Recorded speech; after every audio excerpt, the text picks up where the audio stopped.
um fundo coletivo mutualista na forma do artigo 198 do novo Código Civil e 169, inciso 1, do Código Civil de 1916, fecho aspas, folha 4.710. Aduzem que, aspas, outro argumento que afasta completamente a incidência de prescrição se traduz no fato que a extinção da terceira fonte ocorreu no ano de 1991. Naquela época vigente o Código Civil de 1916, que previa a prescrição vintenária, a qual então se esgotaria em 2011.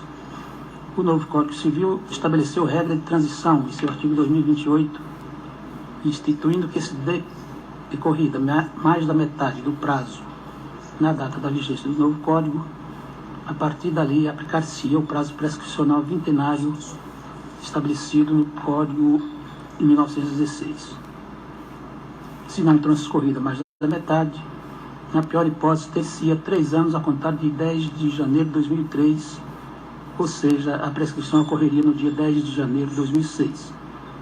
Fecho aspas, folhas 4.710 e 4.711. Assim, tendo a ação sido proposta no ano de 2004, não haveria que se falar na ocorrência de prescrição. Ainda acerca da não ocorrência da prescrição, afirmam que houve ilícito penal, em que, diante da possibilidade de sua apuração e por se cuidar de ação penal pública incondicionada, não seria possível a fluência do prazo prescricional cível, quando a ação se originar de fato que deva ser apurado no juízo criminal, conforme consta do artigo 200 do Código Civil. Insurgem-se também quanto à não responsabilização da terceira fonte, ou de sua exclusão, entendendo como indevida a supressão dessa importante fonte de financiamento, pelo que, em consequência, deve ser responsabilizada a União pelos efeitos deletérios dessa supressão sobre o patrimônio do fundo. Argumento no sentido da possibilidade de responsabilização da União por atos comissivos e não somente por atos omissivos, pois, ao extinguir a terceira fonte e autorizar a celebração de 28 contratos de refinanciamento de dívidas e autorizar a Varig a contribuir o quanto, aspas, o quanto, quando quisesse, e se quisesse, fecha aspas, terminou por chancelar a quebra financeira do fundo de pensão.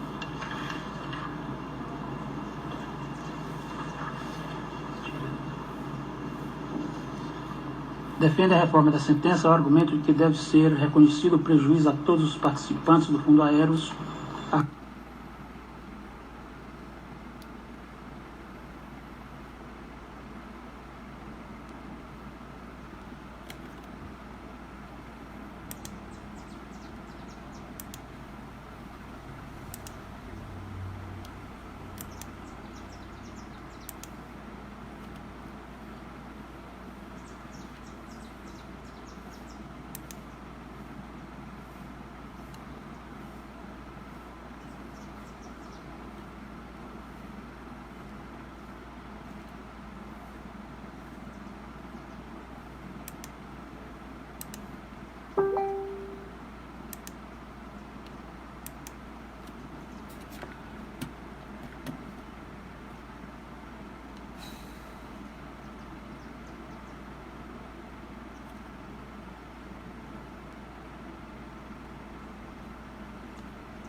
Em outra demanda, o adequado seria que o substituído nessa interviesse na qualidade de assistente.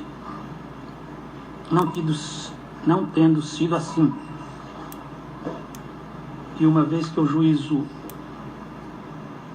resolveu julgar a lide novamente e mais uma vez pronunciou a prescrição, o aéreo se viu obrigado a interpor um novo recurso para evitar o trânsito em julgado da decisão recorrida nessa parte. Assim, trazendo basicamente os mesmos argumentos já mencionados, defende a não ocorrência da prescrição e, no mérito, afirma a ilegalidade da extinção da terceira fonte. Aspas, uma grande injustiça cometida pela União Federal contra os trabalhadores da aviação civil brasileira, fecha aspas, folha 4.770.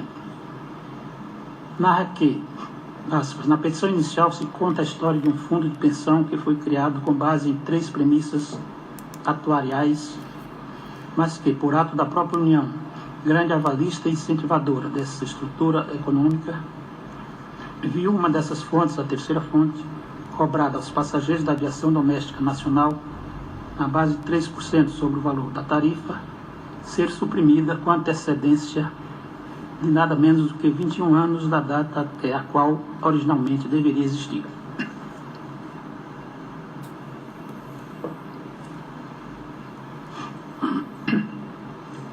Essa supressão inesperada e inexplicável produziu um rombo gigantesco anos depois das contas do Instituto, o qual tentou se cobrir com o concurso das patrocinadoras do Instituto, medida que se mostrou frustrada ante a derrocada dessas próprias patrocinadoras.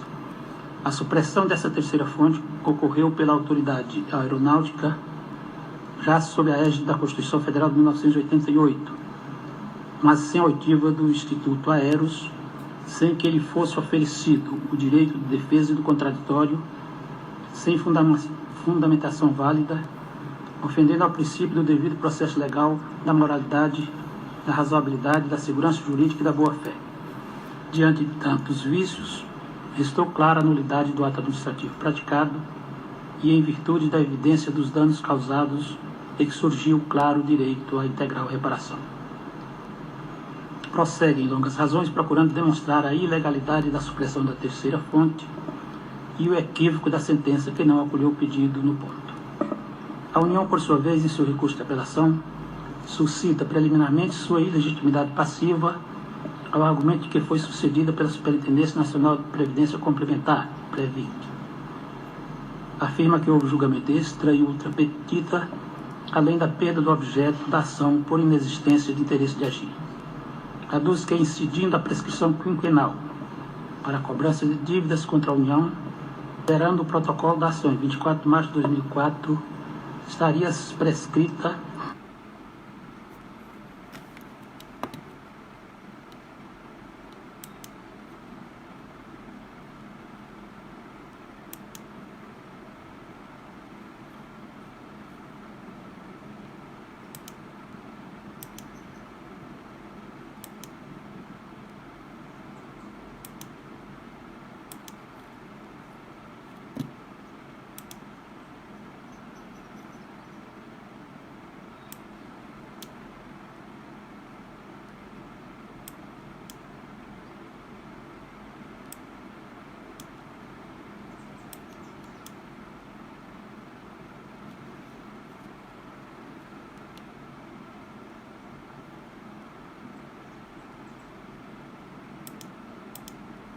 a Associação dos Aposentados e Pensionistas da Transbrasil formularam um pedido de antecipação da tutela recursal daquilo que é decidido na sentença, pedido que foi deferido às folhas 5.199 e 5.218, volume 22.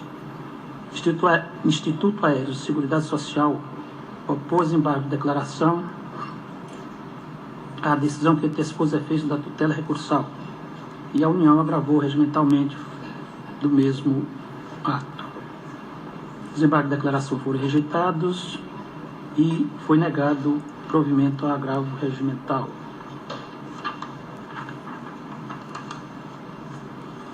A União opôs embargo de declaração ao acordo que negou provimento ao agravo regimental, os quais foram rejeitados por decisão deste colegiado. O Sindicato Nacional dos Aeronautas e a Associação dos Aposentados e Pensionistas da Transbrasil opuseram embargo de declaração ao acordo que negou provimento aos embargos de declaração opostos pela União. A União interpôs recurso especial e recurso extraordinário do acordo que negou provimento ao agravo regimental. Profere despacho resolvendo diversas questões processuais pendentes para que se pudesse culminar com o efetivo julgamento dos recursos interpostos pelas partes. A União apresentou petição às folhas 5966 e 5985, aduzindo a inviabilidade de habilitação dos lides consortes, em razão da possibilidade de ocorrência de tumulto processual e requerendo celeridade no julgamento da lide, diante da iminência de esgotamento de aportes financeiros, conforme determinado em antecipação de tutela. O Sindicato Nacional dos Aeronautas manifestou a respeito desse requerimento e ao relatório, senhor presidente. Passo a palavra ao eminente advogado do Sindicato Nacional de Aeronáutica, Dr. Lauro Tadeu Gomes, que falará em sustentação oral pelo prazo regimental. Excelentíssimos senhores desembargadores dessa egrégia sexta turma, excelentíssimo senhor representante do Ministério Público Federal com assento nesta corte, saúdo também os advogados aqui presentes, em nome do eterno Dr. Luiz Antônio Castanha Maia.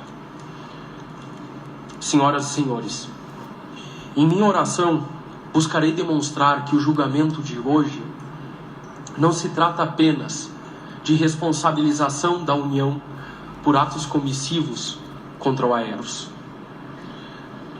Hoje julgaremos o direito à vida e à dignidade da pessoa humana de 20 mil participantes do Aeros. 20 mil pessoas que acreditaram no sistema de previdência complementar do nosso país e foram descontados mensalmente em seu contra-cheque.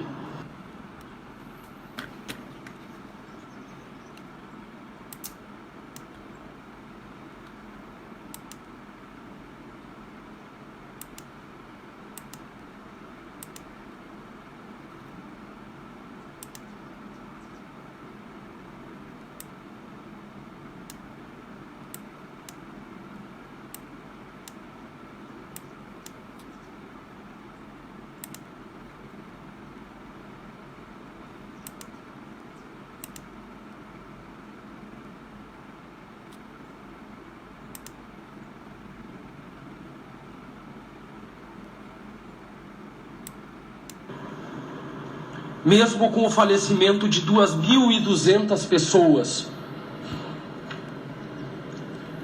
a dor e o sofrimento não foram suficientes para conter a resistência dos participantes do Aeros. Por isso, em nome da senhora Graziela Baggio, defensora incansável dos ativos e dos aposentados, eu saúdo todos os participantes do Aeros. Esses 20 mil participantes, excelências, rogam a vossas excelências a autorização por uma vida digna, mediante o reestabelecimento da aposentadoria complementar contratada, a qual foi devastada por atos ilícitos da União, conforme eu passo a expor. Excelências, é importante num primeiro momento falar que o Aeros foi criado em 1982 por meio de um grupo interministerial, por força da União, a fim de autorizar que os trabalhadores na aviação civil pudessem se aposentar, para que não tivesse um decréscimo muito grande entre o salário que recebia a nativa e o salário do INSS. Isso estava gerando, excelências, naquele ano de 1971 e anteriores, insegurança no ar, pois os trabalhadores trabalhavam até exaustão em uma profissão de que não podemos permitir o risco. O risco tem que ser o menor possível. Todos já estiveram dentro de um avião aqui e sabemos disso. Então definiu-se uma formatação para o Fundo Aeros. Ele seria capitalizado por meio das contribuições dos participantes, das contribuições das patrocinadoras e de uma terceira fonte de financiamento. Vertidas as três fontes, capitalizado o fundo, ele geraria uma quarta fonte de financiamento, que seria a rentabilidade mínima. Algo que é inerente a todos os fundos de pensão. Investimento, tem leis, inclusive, para punir fundos de pensão se não atingirem os mínimos atuariais. Portanto, estabelecidas as três formas como o Aeros ia sobreviver, começam os atos ilegais da União. O primeiro deles, excelências, é a extinção da terceira fonte de financiamento. Essa terceira fonte, ela é bem peculiar ao próprio Aeros. Ela foi criada e uma condição de existência ao Aeros. Naquela época, existiam muitos trabalhadores que não tinham como se aposentar, não tinham como contribuir e formar o fundo. Portanto, a União desviou uma verba que se extraía da venda de bilhetes aéreos.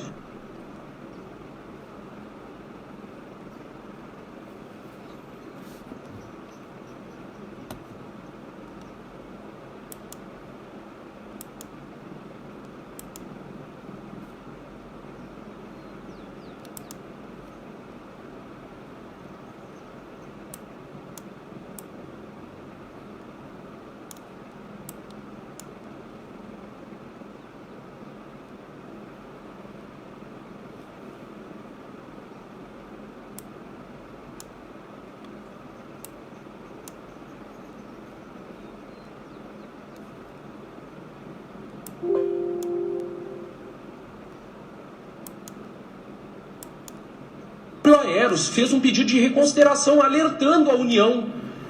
Essa fonte ainda é necessária. A União fechou seus ouvidos.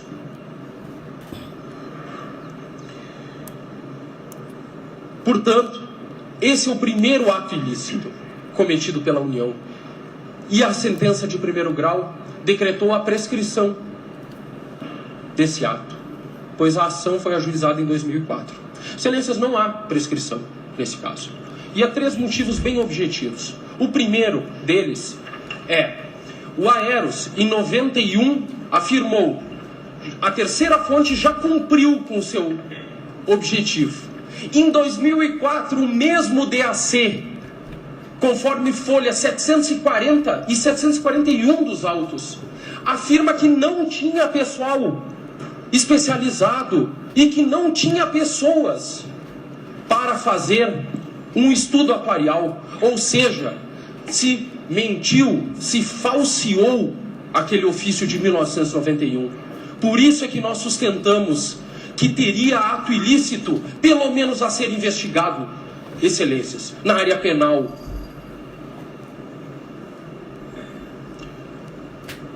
E se temos o ato ilícito penal, pelo menos a sua hipótese, a prescrição civil não começa a correr conforme o artigo 200 do Código Civil.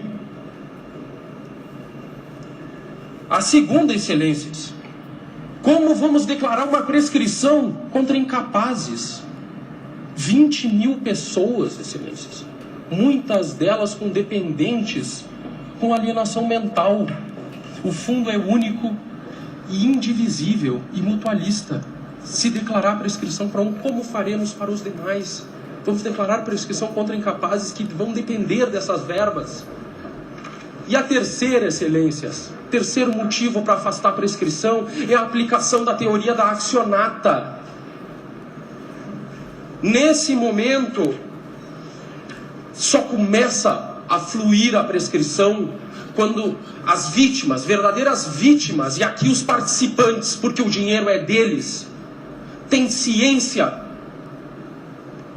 e dimensão da extensão do dano, será que em 1996, 1991, ato de extinção, será que em 1996 os participantes tinham ciência?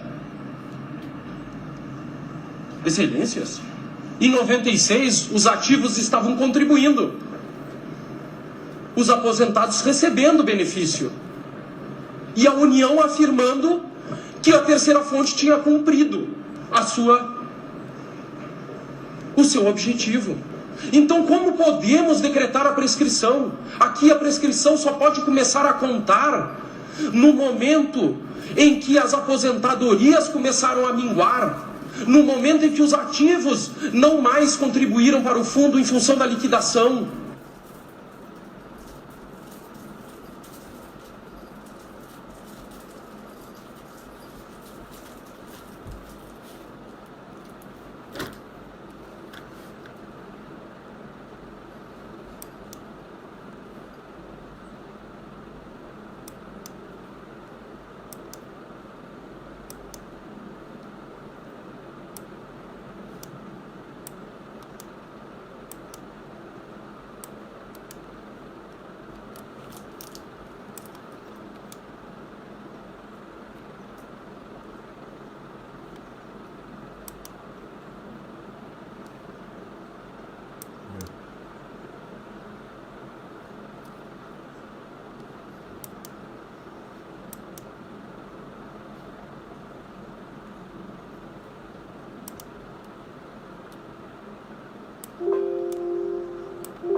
Não bastasse a amputação dessas três fontes durante tanto tempo, em 2002 vem a cereja do bolo.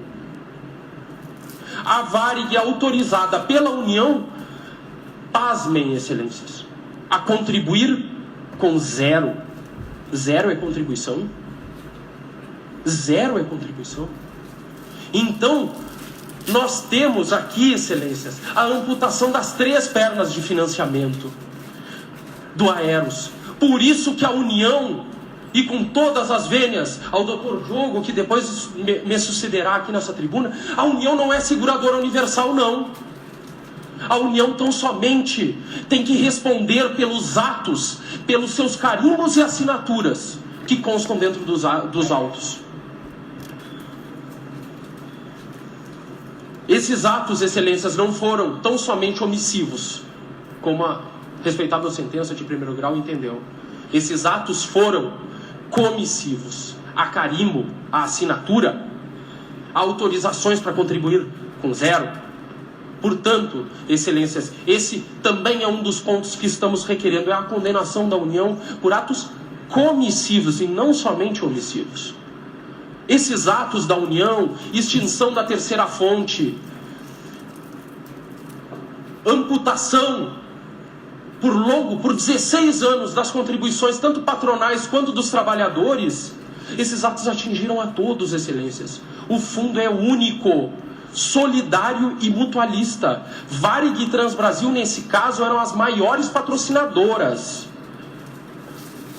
Portanto, temos que condenar a União também a indenizar a todos os participantes, pois todos os fundos e planos, depois do estilhaçamento, todos também estão quebrados. Ou seja, se não estivessem quebrados, nós até poderíamos discutir se foi separado corretamente os valores que haviam no fundo. Por fim, excelências, é necessário que essa egrégia turma ratifique a antecipação de tutela concedida em 2014 pelo ilustre desembargador Daniel Paes Ribeiro, confirmada em 2 oportunidades por essa egrégia turma, para todos os participantes do Aeros, independentemente de patrocinadora. Essas pessoas, excelências, já beiram 80 anos de média. Essas pessoas, excelências, conduziram o desenvolvimento de nosso país nas asas de seus aviões. Essas pessoas, excelências, sofreram as maiores turbulências e mesmo assim pousaram com seus passageiros em segurança e autorizaram ir para casa a todos. Portanto, venho aqui em nome de 20...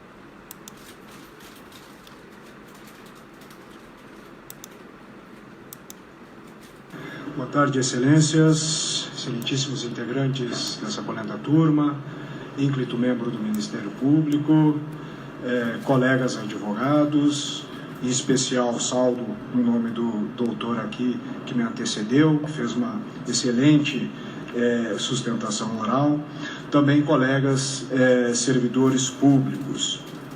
O caso que se apresenta aqui, excelências, realmente ele é sintomático por envolver essa série de situações que envolvem os beneficiários dos planos de benefício relacionados ao Fundo Aeros, e do qual a gente não pode, de fato, desconsiderar a sensibilidade social que surge dessa controvérsia. Entretanto, sem embargo, obviamente, de posições em sentido contrário, a União procura sumarizar a sua linha de atuação nestes autos em questões bastante simples, sobre que nós poderíamos resumir na necessidade de termos a integridade e coerência do nosso sistema jurídico. Nesse sentido, portanto, faço a ressalva de que não se está aqui a trabalhar com inimigos. Todos temos a sua função pública, que é exercida em também o mundo público do advogado, embora privado, mas que temos que estabelecer uma relação de impessoalidade. E é isso que o Estado deve ter em relação aos seus cidadãos. No tocante à integridade e coerência do sistema jurídico, eu ressaltaria, em primeiro lugar, da impossibilidade da União fazer a manutenção de pagamentos de complementação de benefícios à entidade de previdência privada, por força, claramente, do texto constitucional, no artigo 202, parágrafo 3º da Constituição da República, que veda aos entes públicos fazer aportes à entidade de previdência privada. Claro, obviamente, como o próprio texto diz, salvo na qualidade de patrocinador. Então, por essa razão simples, que por força do dispositivo constitucional, que a União não poderia fazer qualquer aporte nesse sentido. Agora, como bem sumarizado pelo desembargador Daniel Paes e pelo doutor que me